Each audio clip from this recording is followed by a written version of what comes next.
যে আওয়ামী লীগ ফিরে আসলে কি হবে, এই যে নির্বাচনের ভিতর দিয়ে আওয়ামী লীগ ফিরে আসার দরজাকে উন্মুক্ত, কিন্তু উনাকে নিয়ে অনেকের তো সেই স্বপ্ন, সেই আকাঙ্ক্ষা, সেই কার্যক্রম থাকতে পারে, খুবই স্বাভাবিক। তা না থাকলে উনি কিভাবে এই ইন্টারিম গভর্নমেন্টের প্রধান উপদেষ্টা হলেন? ওনার থাকুক বা না থাকুক, স্বাভাবিকভাবেই থাকতে পারে, যেটা আমরা 2007 সালের ঘটনা থেকে দেখলাম। অন্যদের তো আছে, এই জন্যই তো ওনাকে বসাইছে। উনি হয়তো দীর্ঘমেয়াদে ক্ষমতায় থাকতে চান না, আবার ক্ষমতায় আসতে চান না, কিন্তু ব্যক্তিগত জায়গা থেকে, কিন্তু অন্যদের ইন্টারেস্টের জায়গা থেকে যেভাবে উনি ক্ষমতায় এসছেন আসেন, অন্যদের ইন্টারেস্টের জায়গা থেকে তো উনি দীর্ঘমেয়াদে ক্ষমতায় থাকতে চাইতেই পারেন। মানুষ এখন তো, আমরা ওনাকে তো নিরপেক্ষভাবে সেখানে আর বিবেচনা করতে পারি না, সেটাই বলতেছি। কারণ ওনারা প্রথম দিকে যেভাবে নিরপেক্ষতার কথা বলেছেন, যে বৈষম্যবিরোধী প্ল্যাটফর্মটাকে নিরপেক্ষ করতে হবে, সব রাজনৈতিক দলের ছাত্র সংগঠনে যারা এতদিন নেতৃত্ব দিচ্ছে তাদেরকে বের করে দাও, সংস্কার কমিশনে যে ছাত্রদেরকে দেওয়া হয়েছে, বলা হয়েছে সংস্কার কমিশনকে নিরপেক্ষ রাখতে হবে, সুতরাং এখানে কোনো রাজনৈতিক দলের কাউকে রাখা যাবে না। উপদেষ্টা পরিষদকে নিরপেক্ষ রাখতে হবে, সুতরাং এখানে রাজনৈতিক কাউকে রাখা যাবে না। এগুলো বলে বলে নাগরিক কমিটিকে নিরপেক্ষ রাখতে হবে, এখানে কোনো রাজনৈতিক দলের কাউকে রাখা যাবে না। তাই নিরপেক্ষতার এখন কি দেখলেন? নিরপেক্ষতার কলা দেখাইলো না। এখন দেখতেছেন যে এই কথা বলে বলে ওনারা নিজেদের রাজনৈতিক দল গঠন করলেন। বাংলাদেশের ইতিহাসে নিরপেক্ষতার কথা বলে সবচেয়ে বড় বায়াসড কাজ যেই গভর্নমেন্ট করেছে তারা হচ্ছে এই ইন্টারিম গভর্নমেন্ট।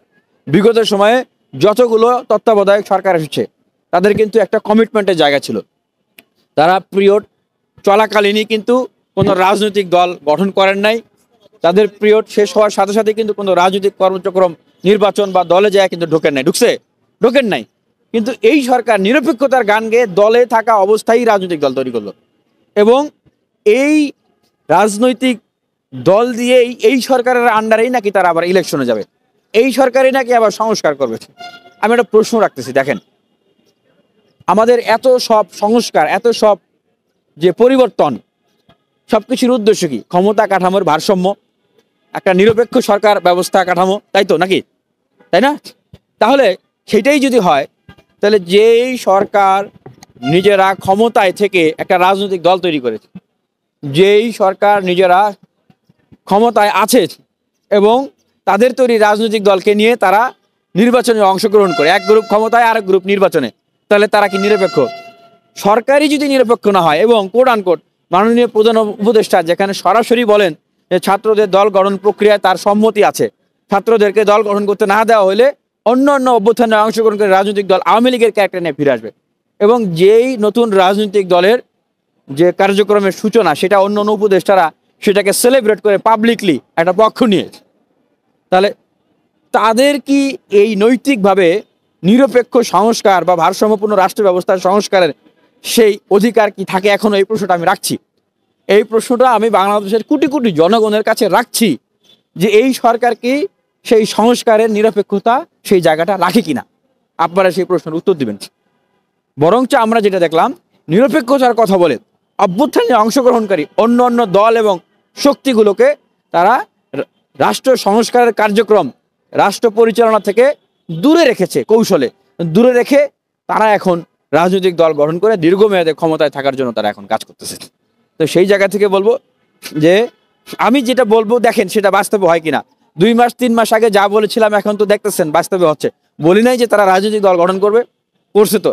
তারা ক্ষমতায় যাওয়ার জন্য প্রতিযোগিতা করবে, করছে তো। এখন বলতেছি যে এই সরকার যে আপনার শর্ত নিয়ে ক্ষমতায় বসেছে, তার শর্ত হিসাবে আগামী ইলেকশনে তারা আওয়ামী লীগকে নির্বাচনে অংশগ্রহণ করতে দেবে। এই গণহত্যাকারী খুনি মাস্টার মাইন্ড তাদের সাথে তারা পার্লামেন্ট শেয়ার করবে, এবং সেই শর্ত অনুযায়ী তাদেরকে রাজনৈতিক দল গঠন করতে দেওয়া হয়েছে।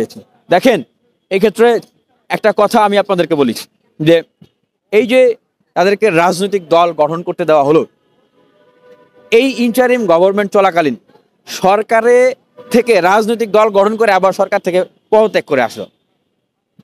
উনি কি আমাদের যে উপদেষ্টা ছিলেন, ছাত্রদের পক্ষ থেকে গেছিলেন বলা হচ্ছে, উনি কি আওয়ামী লীগকে নিষিদ্ধ করতে পেরেছেন? উনি কি আগামী নির্বাচনে আওয়ামী লীগের অংশগ্রহণকে বন্ধ করে আসতে পেরেছেন? পারেন নাই, করেন নাই। এইটাই কিন্তু এই জিনিসগুলোকে ইন্ডিকেট করেছে, করেন নাই, পারেন নাই, করবে না।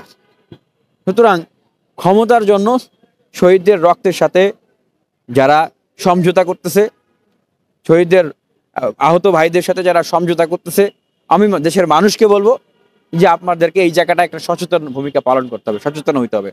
আর আওয়ামী লীগকে এইভাবে করে আগামী নির্বাচনে ফিরিয়ে নিয়ে আসবে।